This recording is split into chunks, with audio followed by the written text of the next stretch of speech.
5, 4, 3, 2, 1. What's up, everybody? Welcome to another show. This is How Do You Love Me? I'm Trey. And I'm Q. And listen, I want y'all to think about this. If y'all ever played poker, if you play poker or you've seen poker, the main thing that they always show is when they push all the chips in and they say what? All in. Today's episode, that's what we're talking about. All in or stay out. Coming up.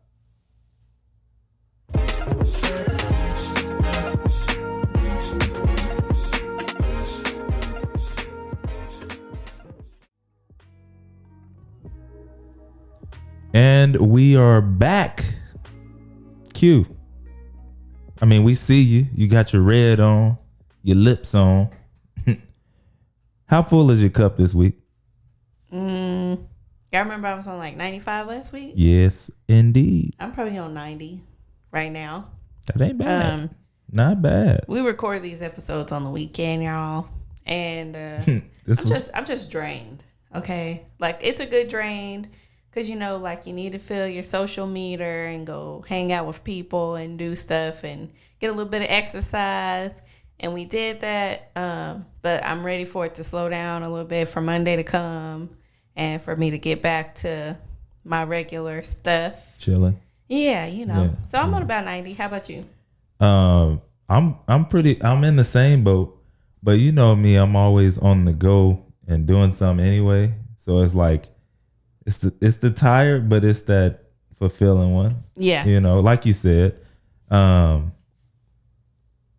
I am a bit tired. Anyways, I'm on a 93.3. You was trying to beat me? No, I wasn't. Like I said, I average inside that, you know, inside that, going off of a few hours of sleep, getting up, going. And, you know, because I don't really take naps like that. Yes, that's hard for me. So if I don't get enough sleep, enough hours the night before, I'm just going to be, it's just going to have to be because I don't get to take naps like that. But yeah, I mean, I had a great week.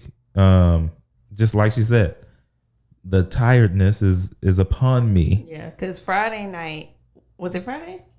Yeah. Friday night we went and talked, you know, hung out with some friends, stayed out until 2 a.m. 2 a.m.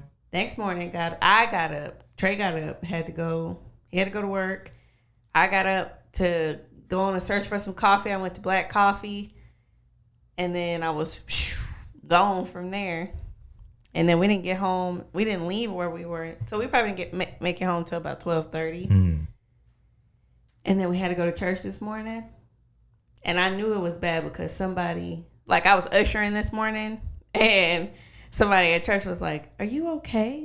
And I was like, "Oh, snap. They can tell I'm not feeling it today." And it was so funny because, like, even Pastor had said it. He was like, "Sometimes you may not feel it, and we just have to know." And I was like, is he talking to me? Probably not, because it was a couple people. Because I was struggling today. I was trying. I really was. I was just really tired. And then I made the mistake of not getting any coffee or a Monster or whatever. So, yeah. So anyways, we're on 90. I don't have an attitude or anything about it. No, she's been great, you know.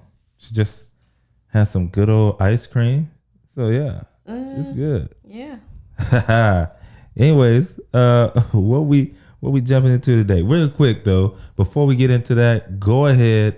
If you're new here, man, go ahead and hit the like button just because you're new here.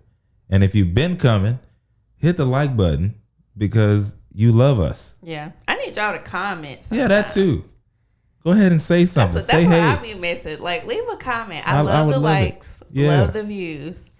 Leave a comment. Yeah, do that. Tell me something you want to see on the podcast. Tell me something you didn't like. I mean, you know, but be nice. Yeah, I don't know. Just say something, you know. Yes, do that. Interact with us. But I do appreciate the likes. Yeah, we love that. We love y'all. We love that. We're going to keep going. Yeah. And, all right, so today Like Trey said in the intro, we talking about all in or stay out. Mm-hmm. Now, this was kind of brought up. You know how we do. I was watching this show called This Is Pop. And there was an episode of Boys to Men on. And this had nothing to do with marriage. But, sometimes when you see stuff in other places, it can always be tied back into marriage. Draw that inspiration. Yeah, it can always be drawn into something else. Anyways, basically, one of the members of Boys to there are 4 members of Boys to Men, and I didn't pay too much attention to Boys to Men. I didn't pay it they weren't my favorite, so I didn't know who they were. I only knew Wanye, and basically one of the guys. I don't know none of them. Yeah, he left the group or whatever. Sorry, y'all, if you already know all this information. Anyways, he left the group and then came back in 2012 and was like, my brothers, they didn't.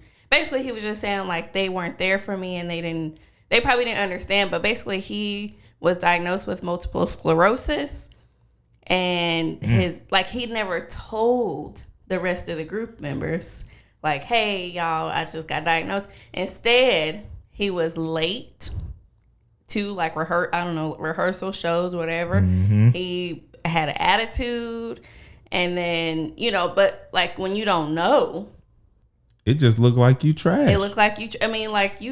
Who do you think you are? He probably looked like a diva. Yeah, you know what I mean. Thought he was Michael Jackson. Yeah, because when he was Tito. Because he was different. He was the one that did the real deep voice on "I'll Make Love to." Well, I guess that's his thing in the group. He's the deep voice one. Gotcha. But anyways, yeah. So it just made me think about it, because it's if you let people know ahead of time, hey, I'm going through something, they're more willing to work with you and accommodate you. Mm-hmm. But if you don't tell them that, then you leave them to be able to make their own assumptions about why you act in a certain way or why you're absent or something like that. So ultimately, they basically, he wanted to get back in the group, and they were like, look, dude, if you gonna come back, you gotta sign some paperwork. All right. Making sure that business is right. I signed some paperwork. Now, that's where I dropped off, because, of course, then I went and did my little research, and I was like, who is this? Anyways, then I started hearing buzz. Look, Dr. Dre was getting a divorce, right? Mm-hmm. And basically, the report said he has allegedly been ordered to pay his ex-wife $293,000 per month. Wow. In spousal support. Wow. Okay, now I don't know what's going on in their marriage. Ain't none of my business, but $290,000. So what is? Well, maybe we'll get into that. What is spousal support? I mean, I know it's just like child support, but for the spouse. So they don't got no kids? They probably do. Wouldn't that be crazy? What? Maybe they don't. We're going to look that up. But anyways, so he was ordered to pay $293,000 per month in spousal support, and it must be made on the first of every month, just like the rest of our bills. And she will receive this support from him until she either remarries, enters another domestic partnership, or she dies or he dies. And so basically this started up a big spark. Boy, that's crazy. That's wild. I'm sorry. That was a delayed. Yes, it was. A delayed reaction because I'm going to let you keep going. I was trying to find his kids because I'm like, maybe she getting all this money because they got a couple of young kids. And, you got to make sure that each household is equal, comfortable to the other. Right. You can't be going to a mansion this week and then the projects, for 3 weeks. You can't do that. Right. I'm thinking that's why. Y'all, Dr. Dre's children, 39, 38, 30, 24, and 20. So just off of those numbers, those ages, that's trash. I'm going to say that spousal support is legitimately for her. Yeah. That is wild. Otherwise, it'd be called child support. There must have been, I don't know. I didn't look it up to see if they had a prenup or some kind of, I don't know. But It must have been serious. That's wild. You know what I mean, like they must. You saying like she must know some secrets that? I'm sure she do. Look. I need you. You gonna have to give me 300,000, or I'm snitching. If her story was anything like, what's her name, Michelet? I don't know. Yeah, I think that's her name. I hope I'm not mixing that up with somebody I went to high school with. Nah, you're not. If her story was anything like hers, then I'm sure she was probably getting that head beat in. God, she was getting talked to crazy. So I'm sure that money is well earned. But okay, so here's why I brought this up, because the conversation that I've been seeing on I'm not on Twitter, but I see like reposts and stuff like that. So basically, there's some men out there who feel like this is not fair. All right, they like, this is why I don't want to get married anyway, because women is trifling. They be doing stuff like this, and notice the roll in my neck or whatever. Yeah, they ain't doing none of that. I mean, I don't know. Yeah. So anyways, anyways, there have been a lot of comments from women saying like, sir, you broke. So if you pay spousal support, you probably paying like, $100, and you mad? Like, you gotta have you trying to use that as the reason why you ain't getting married. Like, first of all, in order to get spousal support, I'm sure you got to be making a little bit of money. For sure. But for those of us working class people, maybe making about $50,000 to $100,000 a year, I doubt that they giving out spousal support. Because I don't even. It was a struggle for my mama to get child support. Yeah. From my daddy. Yeah. Do you think they was giving spousal support to my mama? Right. Nah. So anyways, the nerve of some people. I mean, that if people will come up with any excuse to, justify why they won't or, I don't know what can't it do is. something. Well, a lot of people just feel like this, why is it that the bad stories are always so amplified? You know what I mean? People love destruction and something bad happening to others. That's true. But it's crazy because it's like, that's why those stories jump out way better, and you rather read the whole article of that than somebody who saved 7 orphans from, that's true. That's true. Wherever they were. Yeah.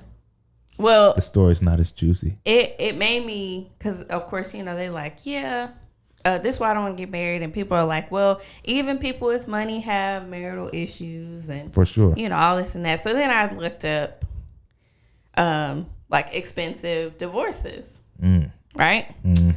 Y'all, I found a couple, but I'm just gonna, I pulled up 6. Let me preface this. What? Dr. Dre's $300,000 a month didn't even make the list. No, he wasn't on the list. But I also don't know when this article was written. So, it was written in May. Still didn't make the list. It was written in May. Okay. What I mean is, all I'm saying is, these are some big numbers on this chart. She told me before we started. It's some big numbers. Of course. All right. Now, I'm going to call out the two of these y'all know for sure. All right. So, Bill and Melinda Gates. They were married 27 years. Microsoft. 27 years, right? So when they made their divorce settlement or whatever, they basically, they're estimated $130 billion in assets. Okay. They basically had to half it up. Yeah. Half, Eddie. Give me half. Yeah. So you've heard more about their story. Why did they get? How did it happen? If I'm not mistaken, he got I think he got caught cheating or something. Was this the email situation? I think so. Yeah. But then they also had some kind of little agreement set up where he could go and for a week out of the year, every year, go and be with his ex. And go off to an island somewhere and be with his ex for a whole week. First of all, who do that? But you know what? Billionaires. For the money. Maybe she needed vacation from him. Who knows? This dude looks weird anyway. I'll tell you, a lot of people who seen that guy and was like, yeah, I put up with that weird dude for 500 billion or however much he has. Yeah, whatever. Yeah, so anyways, they had to split their $130 billion. Yep. Although I think at the time, they're still trying to figure that out. Allegedly. That's because they have so much. Like it said, they signed a separation contract for dividing their property and possessions, and they haven't been disclosed yet. So nobody really knows what is in that contract. So in their most expensive assets, they have a 20-room family home in Medina, Washington, which cost $60 million to build and initially boasts 20,000 square feet of living space. Can you imagine? Yes, I want to know how much. That's a lot. It cost $60 million to build, but I'm sure the values have just like. Oh yeah, it's up there. So I'm curious how much that costs. All right. So, anyways, of course, and then they got to split up their shares in the company, Microsoft, and all that good stuff. AKA Big Money Melinda coming through. Yeah, would love to be her right now. She's even more popular right now than Tiger Woods' wife. Remember that? Yeah, Elon situation. Elon got 700 million. No, that's how much he had. I don't know. I just remember thinking. Yeah, she got half of Tiger's 700 million. Mm-hmm. Got him out here looking crazy too. Well, he still had half of that. It didn't matter. Then she moved on. All right, next one was Jeff. And y'all, it's crazy.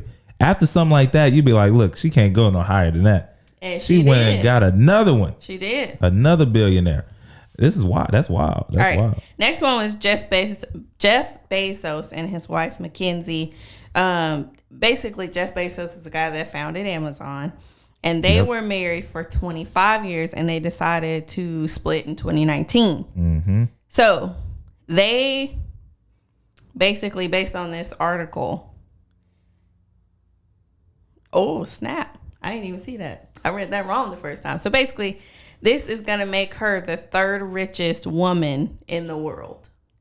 It be like that after this split. When you got it like that. Yeah, so she left Bezos with 75% of their shared stock in Amazon. Yeah, so she kept 25% and became the third richest. Mm-hmm. Ooh-wee. And they had no prenup. Hey, man, that's real love, I guess. Yeah. So anyways, let's keep going. Yeah. The next one, which made me laugh, Elon Musk and his wife, Justine. You like Justine? Who is Justine? Justine. That's not a song? I don't know. I don't either. Probably Jolene. Who knows? Anyways, the billionaire Tesla boss was married to his first wife, whose name was Justine. And they were married for 8 years after college.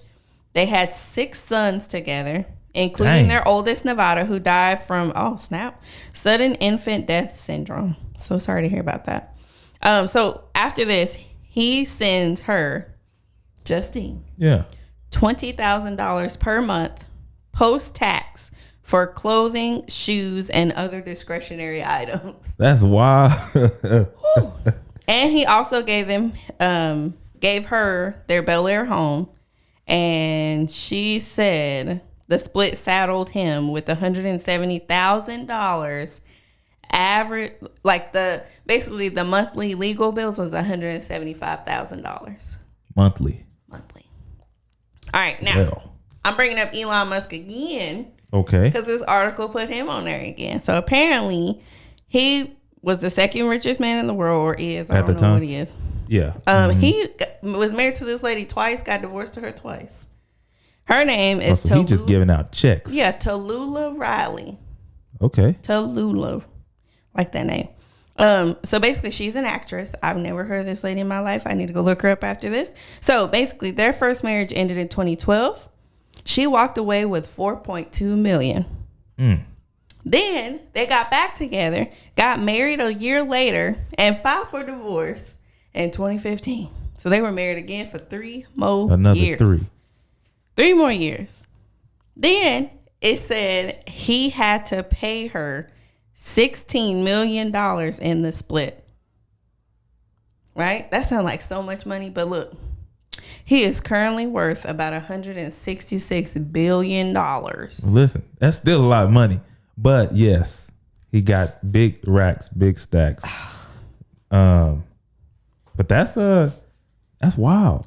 Yeah, and see, like I can see some people with money saying like, that's why I don't want to get married. That's why I'm just live this bachelor, gigolo, pimp lifestyle, you know, and just be dating everybody who willing to date me. Yeah, basically, or just have a bunch of long-term relationships with no commitment in sight. You know, she understands what I want. Obviously, yeah, because she also understands what she wants. True. So I want you for your money. You want me. And here's the thing. They realize that. I mean, we're not on here glorifying divorces, obviously. But I'd like to know what happened in these last few years, or maybe it was ongoing. Maybe it was some things that was lacking. Because when you look at those numbers, 27 years, 25 years, and then just, rip it up. Well, why? I have a theory. All right, y'all, we about to cut the heat up. Theory time. All right, we about to cut the heat up. All right. I've heard this song. It's called Nothing Left to Say by Mint Condition. Okay. Go look it up. Anyways, the lyrics to that song are very, I don't know, it tells the story. But basically, in the song, they say something about the very thing that made me love you is the thing that's pushing me away now. And it's very possible that could happen. And why do I say that? Yeah. Expound on that, Q. Yeah, so you got your hand on your hip. I told you I'm cutting the heat up. Yeah. All right, let's just break this down. All right. Trey is a very logical and analytical person. All right. He has to analyze everything. When I met Trey, I loved that about him.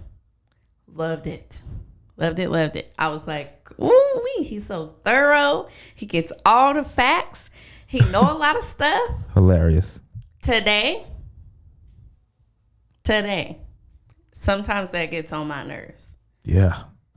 It gets on my nerves sometimes, because sometimes I could just ask a simple question and I only have enough mental space for about this much, and Trey gives me like you can't even see it, like a whole lecture on it. And yeah, it's caused a lot of arguments, haven't it? Probably, yeah, over the years, yeah. But I mean, listen, I don't want to.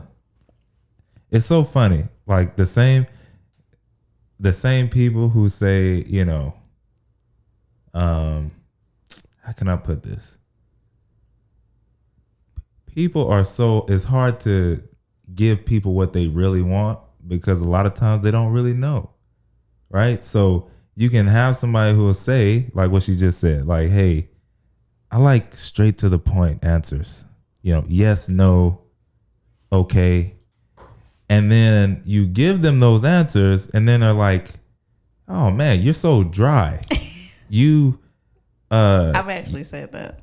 Y'all think I'm just making this stuff up? This is real life. You're not giving me anything. Like, I don't know. I expect a different reaction. Yes. So she knows where I'm going with this. So these type of things, you hear this and you try and what? Make adjustments, because you want things to work out. You want these things to work. So then, okay, well, let me expound. Let me actually try and give a little more, a little extra. Trust me. If I could just give yes and no answers to everybody, I probably would. But I know people like to know why, and I just do that. So nonetheless, yes, I can see how that would get on her nerves. But I just like people to know why something happens. That way I don't have to come back and re-explain. Well, in my experience, it doesn't. I guess like hearing that now, it makes sense. But in the moment, I don't know if y'all have heard that term, mansplaining. Have you ever heard of that term? Yeah, I have. I don't know. Personally, I just think it's made up for. Yeah, and it probably is, but everything's made up until it becomes. No, what I mean by that is the same person who yell mansplaining will do it to somebody else, but they won't say that they're mansplaining. If they're a woman, they won't even say I'm woman. It's, it's just now. Well, that was an explanation. Deal with it. But when it's tables are turned, he's mansplaining. Like nobody's trying. I'm pretty sure somebody does, and this goes back to other past episodes that we've had. Like for me personally, it's all about intent. So if I know someone is not intending on, like destroying me or making me, bringing me down or doing all these kind of things, if I know someone's not doing that, I can't just say that they're mansplaining. Like maybe they genuinely want me to have the answer or know why this is happening. So I don't know. Well, what do you think about that? I don't know. In the moment, it's just irritating. Because instead of you just like breaking it down like elementary form, like, because honestly, I didn't ask for, like, I might have said, Trey, what's the weather like today? No, and that's a bad one. No, I'm gonna tell you why. Like I might say, Trey, what's the weather like today? You would say no, don't. There's a 50% chance of rain. Okay, and that 50% chance of rain means it's only gonna rain over 50% of Fort Worth right now. Oh yeah, that sounds like. And I learned that because I looked on Google, and on Google it says it does that because there's an actual device that lets them know how far it does that. That's a bit and I was watching this podcast, and that podcast was talking about how 6 billion people don't know that this is how much space I have. This is what I got. Yeah. Now, that was an exaggerated form. But I see what you're saying. But that's what I get. I might be like, whatever asking it is. A simple question. Like, instead of you being like, hey, do you know why it only says 50%? And me going, of course I do. Thank you, though. And you walking away, you just spew out that information.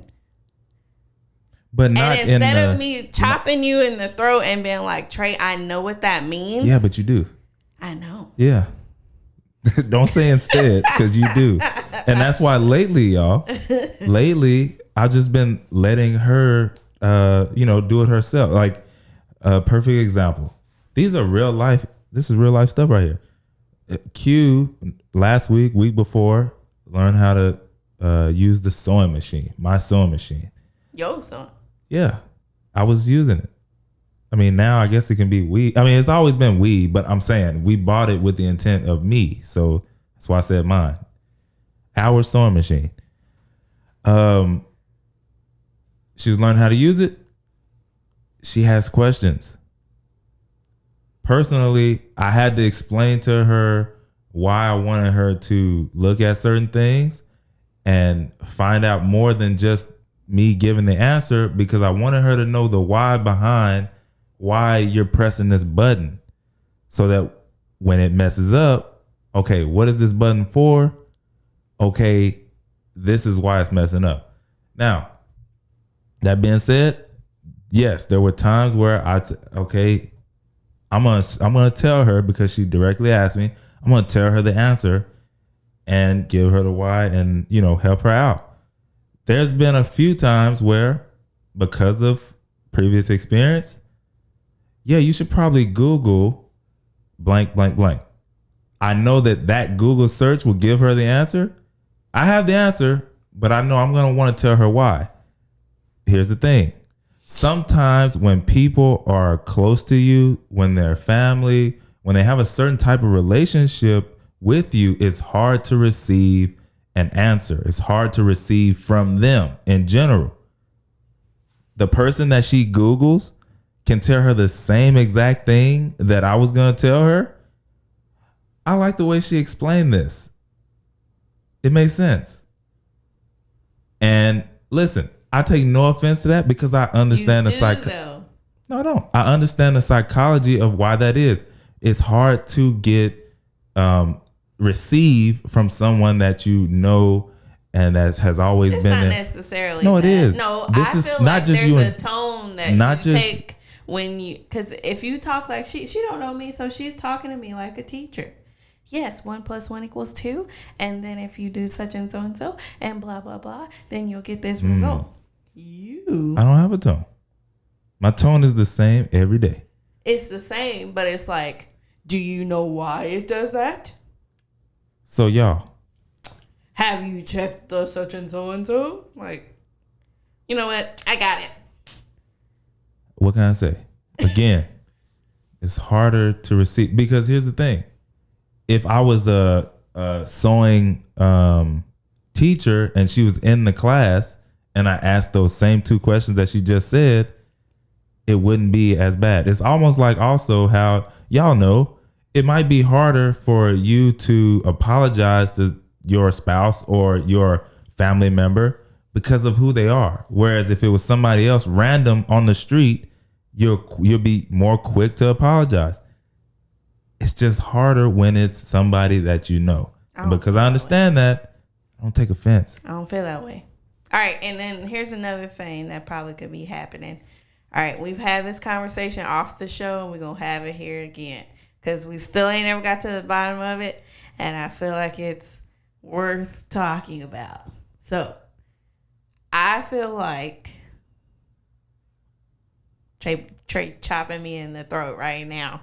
He hates when I say feel. It's been my observation that Trey checks out during certain situations. And I had a whole list, but I lost it. Just know, Trey checks out on certain things. All right? We could be... Let me just go with something easy. He checks out when it comes to food. We've had this conversation before, even here on the podcast. He feels as though it's just easier to let me choose because in the past, it has been more of a big deal. Like it's been more of a priority, or it's like more significant to me to choose what we eat, right? So he checks out. So if I'm like, what are we eating for dinner tonight? Boop. Trey has checked out. He's left the building. I am no longer associating with this conversation. I'm not thinking about it. That's one thing. I also feel like, all right, we had this conversation about like heated conversations. Like, remember we were talking with some friends the other night and we were talking about how like mother-in-laws, let's just say there, I mean, you have a father-in-law, but whatever. My mother-in-law doesn't, I mean, mine, all right, we were just talking about mother-in-laws. All right, now just think about the stigma that mother-in-laws have, you know, about being intrusive and nosy and very opinionated. And I was talking with a friend and I was just, you know, expressing my sympathy for her because I understood the pressure that you feel when your mother-in-law is around. You know what I mean? Like how, you know, you have to be a certain way. You have to make sure their son is taken care of. You have to make sure everything is up to par because your mother-in-law is on the way. You know what I mean? Yeah.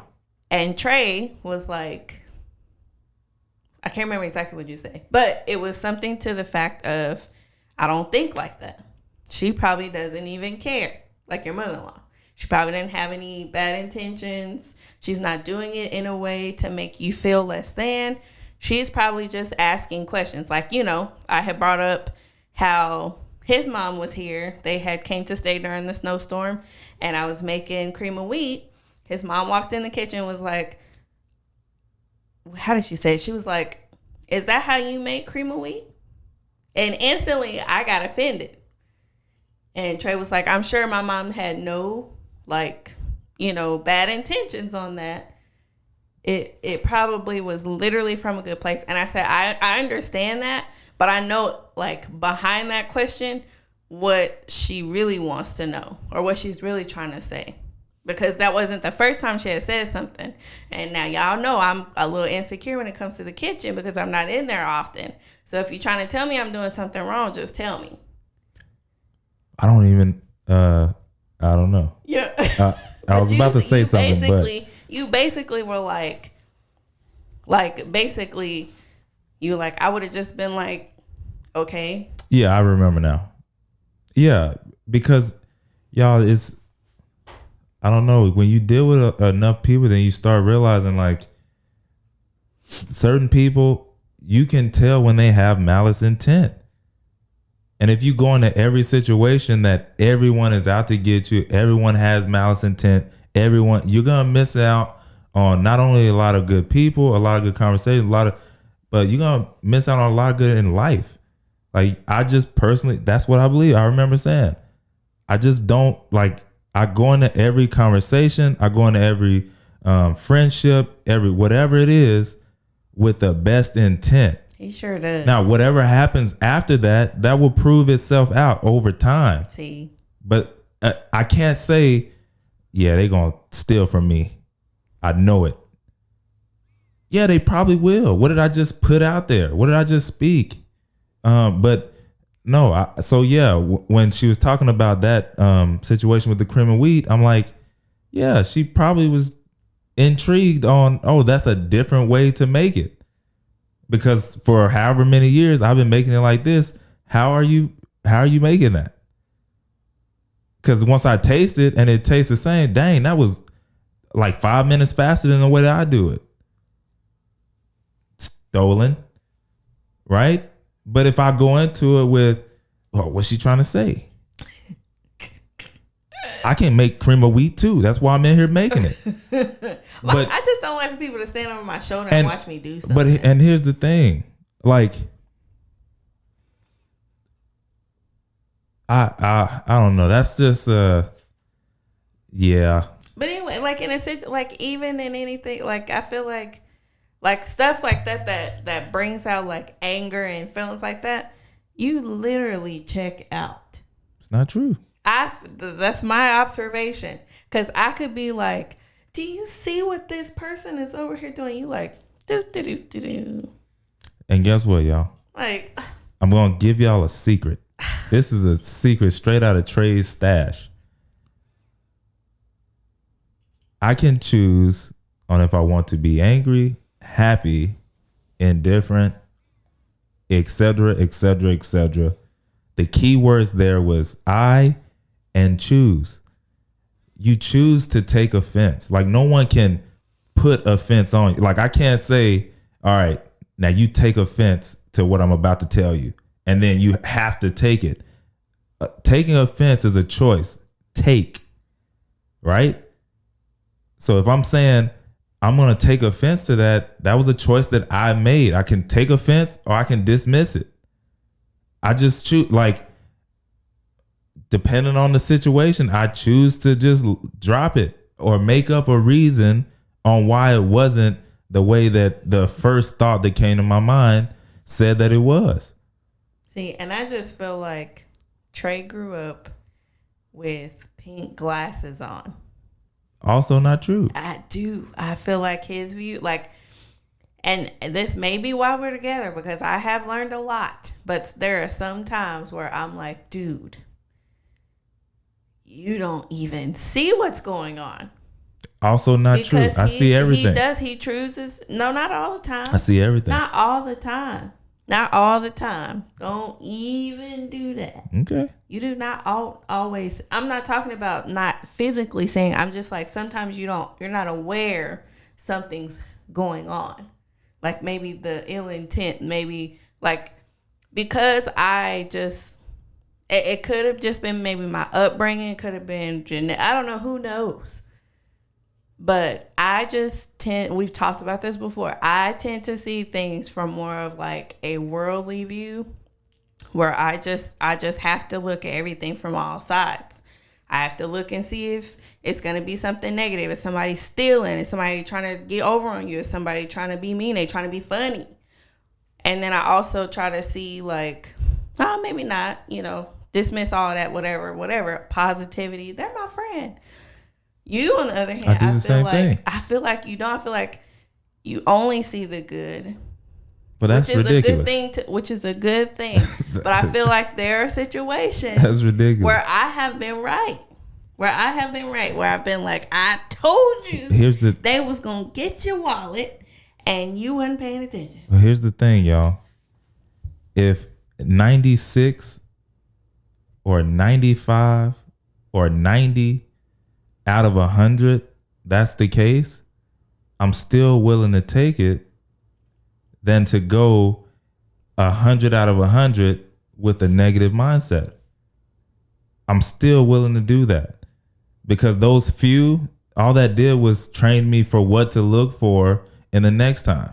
So now instead of 90, okay, now I'm at 91 because that one that they tried to get me on, boom, I saw it, but from that previous experience, I'm just not even gonna mess with that because I remember.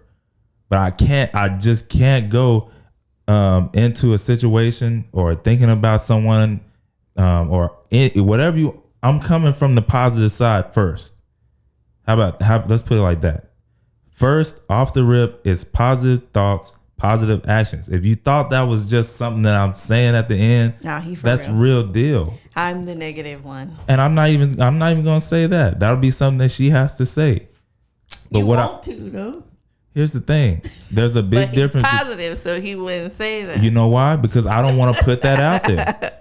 My wife is negative. That just doesn't sound good. I can't put that out there to anybody, let alone just out by myself. You better not say that. But you see what I'm saying?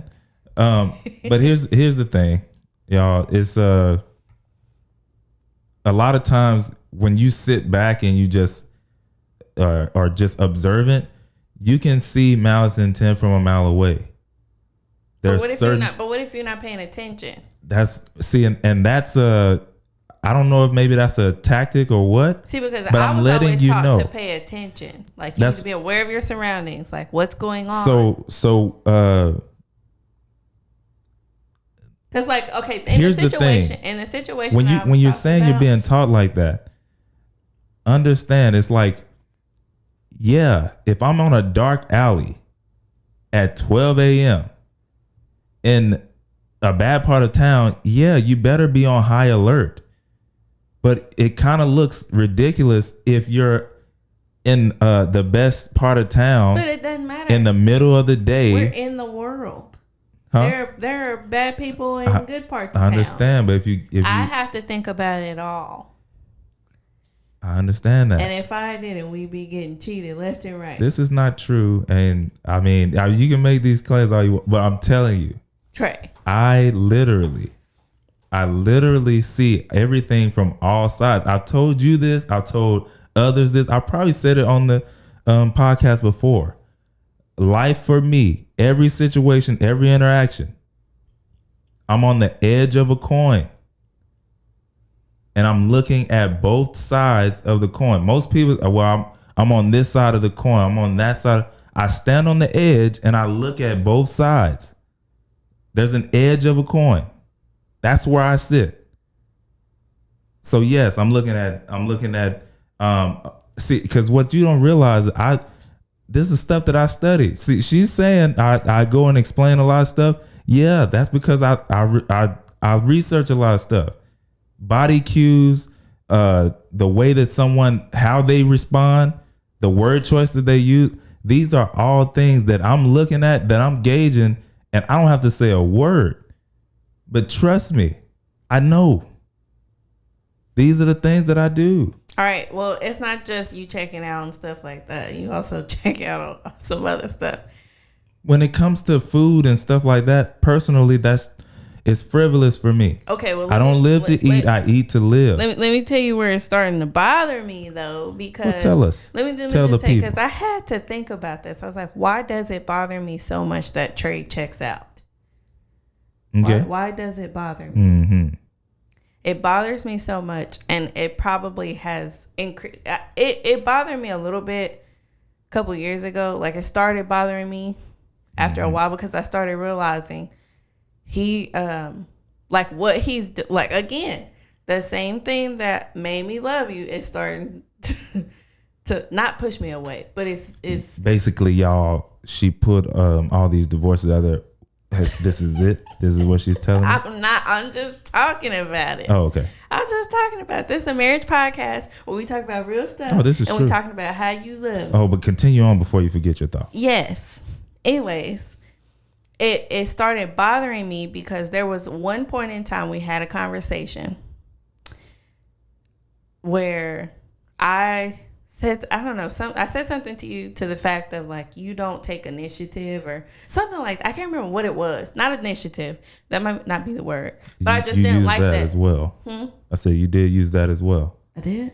Yeah. Well, anyways, I didn't like that. I didn't like having to be the deciding factor on everything. I had told him that. And he explained that was how I found out. Well, from past experiences, I basically, shot all that down that he was trying to do. And so, here we are or whatever. So the reason why it's starting to bother me now is because now I'm a teacher. Right? You're like, where are you going with this? We know you're a teacher. I'm a teacher now for first graders. All right. These kids, they follow you. Right? They do what you say. What do you want us to do? They follow your lead, your emotions, your everything. Yep. I have to do that. So basically, I am on from 7 until 3:30. I have to be a picture perfect person. I have to have it all figured out. I make all the decisions. Kids coming to me every 5 seconds. Miss Scott, my nose is bleeding. My nose is bleeding. My shoe is untied. I need to go to the bathroom. What are we eating for lunch? And I didn't realize it until, I don't know, maybe about April, how drained I was. And it was because I always have to be the deciding factor. At work. At work. But I feel like when I come home, it's the same. And it's little. It's really little. But it really, I don't know. It just started bothering me. And I couldn't put my finger on it until. That's wild. Yeah. I don't know.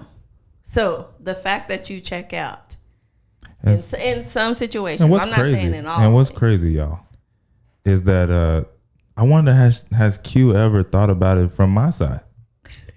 I tried. Does she think that I don't have to make any decisions and that I tried. all the decisions that she's had to make during the day, those are the only ones that have ever had to be made? And so that when she comes home, all the things that she has to then do at home are the only decisions that ever have to be made. That's not what I'm saying.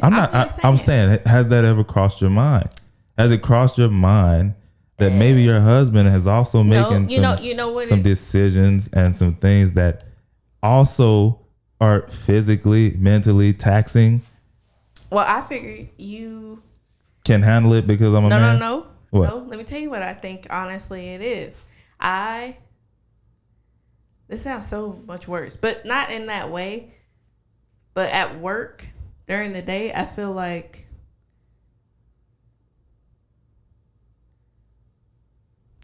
I'm gonna sound like a jerk either way. I see what you're saying. I feel like when you're at work, you I don't know how do I say this without making it sound bad? Like, because I know that's not true. Yet you still want to find a way to say it. No, I'm not going to say it now. I'm just saying. Not going to say it. But I don't know. Well, here's the thing. Again, things that are like, if food was my thing, I would care more about it. I would make the decision on food. Like that, I don't care.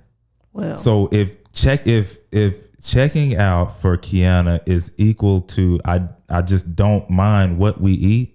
But you also don't have an idea. And you know why? I'm not sitting. So like there have been times where I think that she's thought about the food multiple times during the day. I just know that I want to eat. But again, there have been times, yes or no, where you've thought about food multiple times in the day. Occasionally. Often? Occasionally. Okay. But I've tried over the years to like, yes, do I have something in my mind at all times that I would be willing to eat? Of course. But when I call you, hey Trey, what you doing? Not thinking about food. I could eat. And then I'm like, Trey, you got anything in mind? Nope. And then you don't even attempt. No, because look, y'all. Again, like I was previously stating, I eat, but I don't think about it until it's that time. Like, if it's that time, okay, then that's when I might start trying to think about what I want to eat. It's not something that I constantly think about or think about occasionally. It's when it's that time, okay, I'll eat. Now, a lot of times, if we want to eat together, then she's going to ask that. And then I'm going to tell her I don't have anything in my mind, but I could eat. The only reason I say I could eat is because we probably are trying to get something together. Otherwise, she literally could eat by herself, like go find something that she wants to eat, and I could eat a few hours later, and it would be no problem for me. I don't know how it would be for her. It would be fine for me, but I don't want it to be like that meme we shared on Instagram. I don't know. Where I come home with a bag of food. Well, here's the thing. That's always happened. What? That's always happened. Don't say always like every time. Say always like since we've gotten married, it's happened. That sounds better. It's happened before. Don't say always. Okay. That makes me sound like I'm just eating up everything. No, and looking at you crazy. Well, I'm not saying that, but okay. Yes, you've forgotten about your boy a few times. Actually, this week. Yeah, and here's the thing.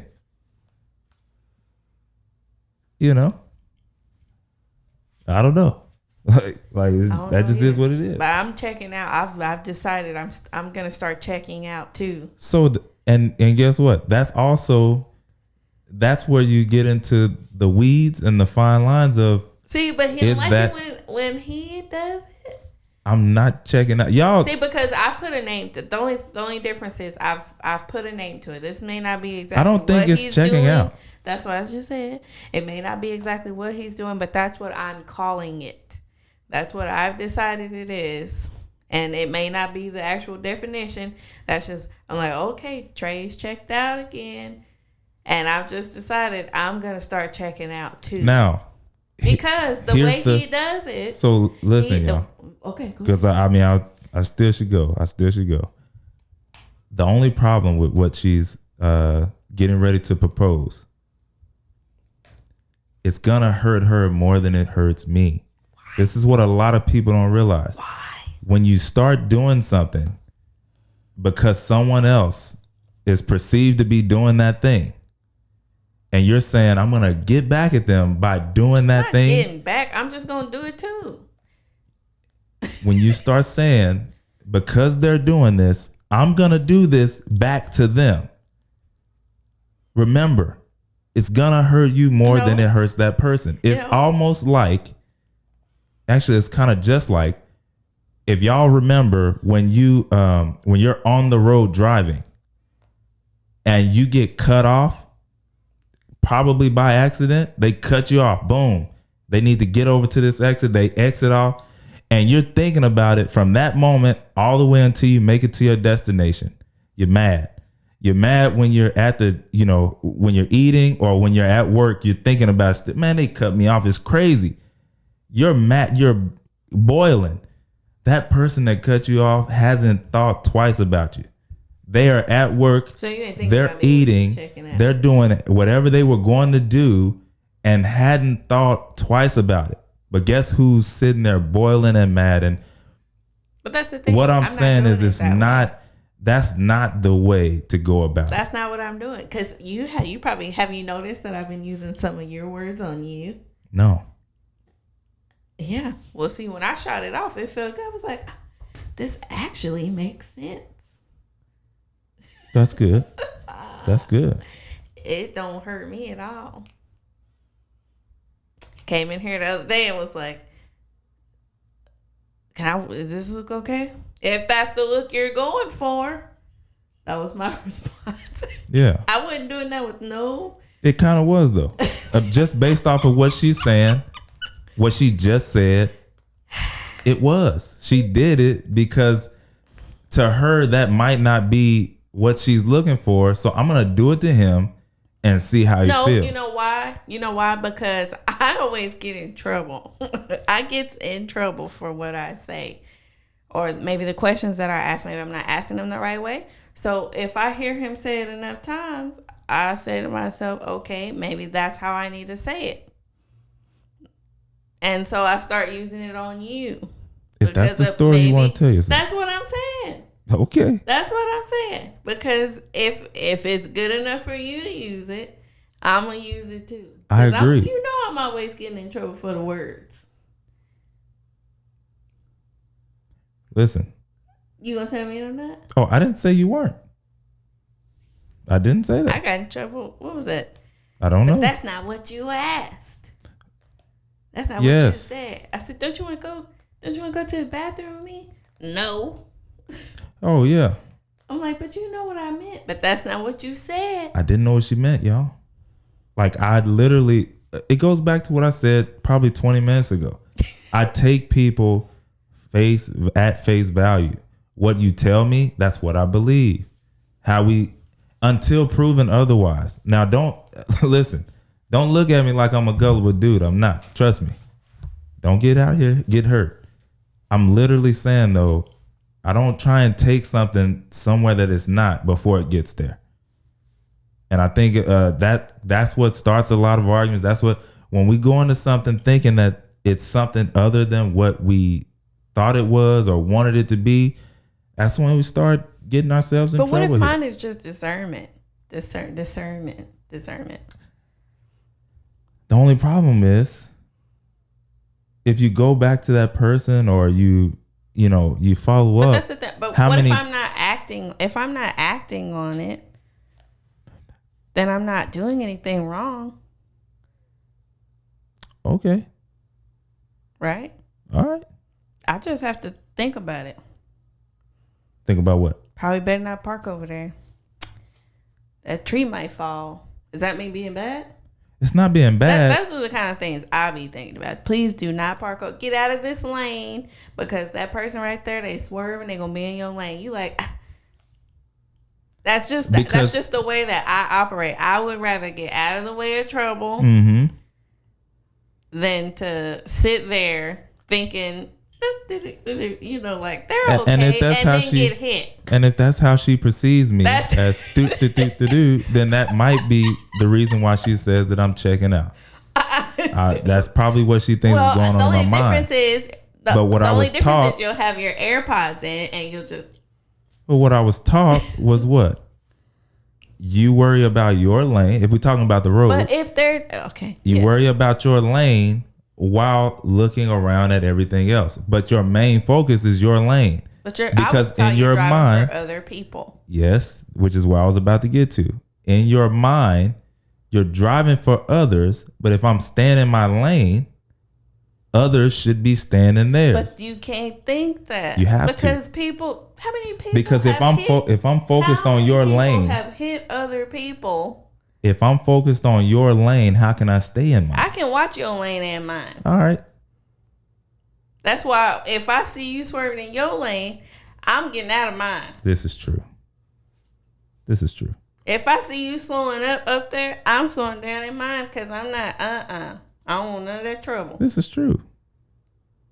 I mean, both are right. That's just how I see it. And that's how I feel like the situations go too. I might be like, ooh-wee, I see some trouble brewing over there. And you like, no, they're happy. No, I see it right over there. And if it doesn't happen, it doesn't happen. I guess so. If that's and listen, if that's how you want to go about it, then that's just on you. I mean, there's I don't know what else to say, y'all. Well, y'all tell me. Just know we ain't getting divorced over it.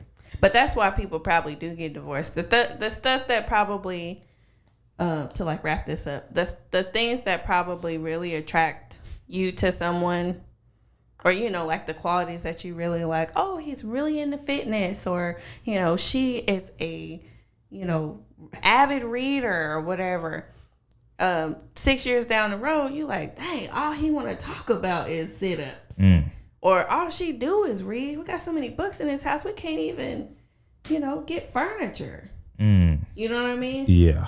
It's just little stuff like that start to like build, and next thing you know, you like, I don't even want to hear the word workout. Yeah. You know what I mean? Yeah, I do. It's like little stuff like that. And the one way to remedy that, y'all, is to communicate. If you go and tell that person, like, hey, don't you think you're getting too many books? Maybe. Or do you think we can move them around? Or, hey, I know you're into fitness, but it's kind of like, is there anything that we can do to maybe lower this amount of equipment that's building up in the home? Heck no. Do you know anything else? Well, that would see, have been my response. but and that's why I always say words. But read. But words, they literally matter. Words he matter. hates it when I ask questions like that. Well, don't you want to do something else? You got it. No. And here's the thing, y'all. And I don't like to put it like this, but one reason for sure. You about to say something about black people. I am. Specifically me as a black male. One reason that I do act the way that I do is because I'm a firm believer of what you put out there, you will receive it back. And so I want to be thinking about positive things. I want to be thinking about people in positive manners, because I already know that as this colored guy, sometimes the first thing that they think about is not necessarily well or like good. And so I'm trying to make sure that maybe the majority of what I get back is better than what previous others in the past have experienced. And one way for me to do that is to put out good things, and then hopefully they come back. It's not going to be always, but for the most part, I receive pretty good things. And that's I don't know. It's worked for me for 28 years, and I'm going to stick with it. That is Low true. stress. That is true. Everybody loves Trey. I don't know. They might not like me, but nobody says it. Yeah. Everybody loves Trey. And it's probably because of that reason.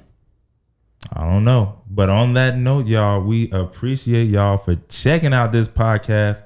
I hope that you got something out of it. And listen, if you want to find out more, definitely go to HDYLM.com. Remember, don't forget to subscribe. Leave a comment. What did you think about the main topic today? Is that wild? You can also send us an email at hdylloveme@gmail.com, or you can DM us on IG at HDYLM_podcast. Go ahead and follow that while you're over there. And also, if you want to see what's going on, again, go to HDYLM.com. Remember, it's always grand gratitude over here. That's high thinking, strong faith, simple living, smart work. With that being said, peace.